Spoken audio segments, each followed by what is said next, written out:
People's Park. Less than 100 protesters who want the site to remain an open space managed to disable a small bulldozer.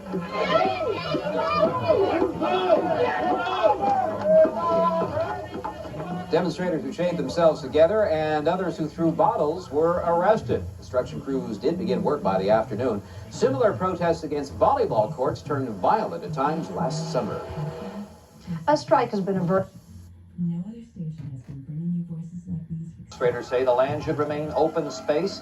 The university says recreational facilities better serve the needs of the community. A tentative contract agreement reached. KPFB Berkeley, 88.1 KFC. Turned violent.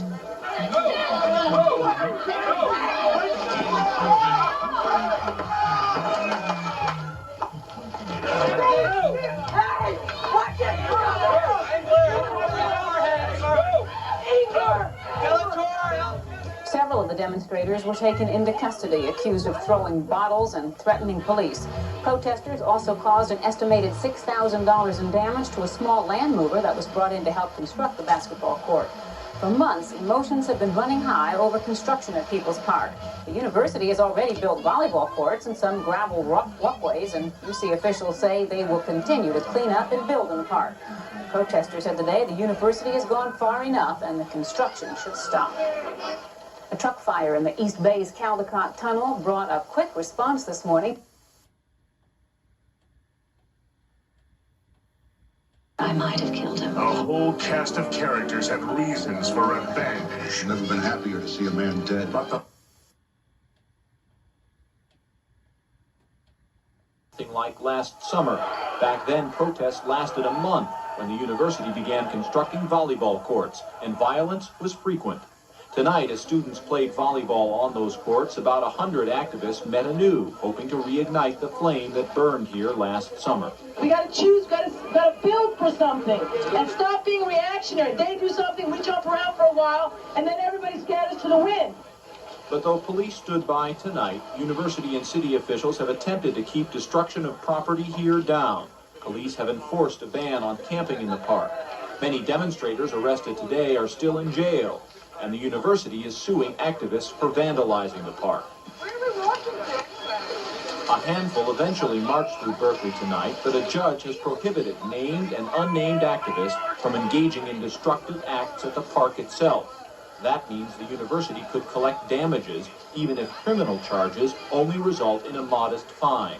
Protesters say all this has gone too far. It's just another tactic the university is using to keep people from expressing their civil liberties and civil rights and their legitimate right of dissent. But the university says it does not object to peaceful civil disobedience. It is only pursuing arrests when demonstrators break the law. Does this solve anything?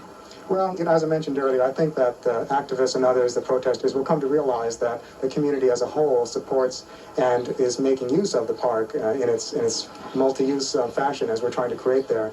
And I believe that will deter the continuing protests, and in time that the whole community will come to accept the park. Fuji says once the basketball courts are done, the protesters will dwindle out. And judging from the numbers in tonight's demonstration versus the demonstrations after the volleyball courts began, those numbers are dwindling already. In Berkeley, Anthony Moore, News Center 4. Richard, you may remember last summer the fight was over the construction of volleyball courts here at People's Park. Well, the demonstrators lost. That area lit up behind me are where the volleyball courts stand today. And now the fight is over this small patch of land. This is where the city plans on building basketball courts. Those who consider themselves the protectors of People's Park don't like it.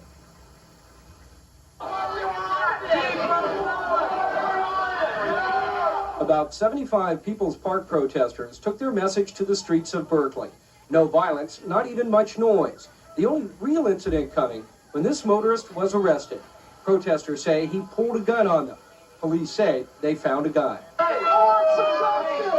The march ended at the Berkeley police station, with 40 demonstrators milling in the streets, listening to speeches, and finally breaking up, demonstrators heading for home. It was far mellower from this morning's demonstrations. Police and protesters clashing, 24 arrested before work on the basketball courts resumed. We got this momentum going. We can build this. If we all get into it and do something, pass out leaflets, talk to people, call the press, things like that. Those thoughts, that plan will be put into action tomorrow. Protesters say they'll gather on the UC Berkeley campus at about noon tomorrow, look for support among students, and then march here to the campus. Now, they're not saying it, but unless they can gather substantial new support, they lost round 1 with the volleyball courts, and they'll lose round 2 with the basketball courts. Now, back to the studio. All right, thanks very much, Michael. Well, land use was the top For LA cops. Marin County tonight. Environmental...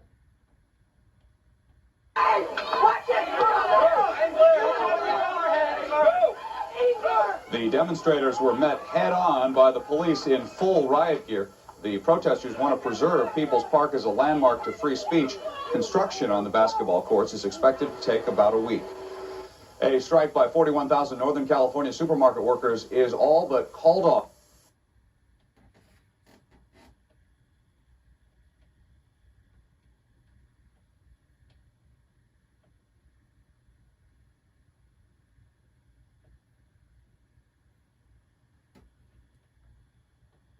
Is another test of skill, but it's no game. It's a performance test that measures an employee's fitness to work. The objective is to keep the diamond in the center. Once I push the button, the diamond is going to wander erratically. Ironically, this safety skills test is being used by workers at the Domino's Pizza warehouse, a company which has built its reputation on speedy deliveries. But warehouse drivers who travel thousands of miles a month and employees who work with heavy equipment are now signing on to a new safety program every time they report to work. We really do look at this as an insurance. The test doesn't require any specific computer skills, and workers set their own baseline by which all later tests are compared. And those who don't pass muster get another chance. What we do in a period of about 30 to 60 seconds is we measure their response time, how long it takes them to compensate and how far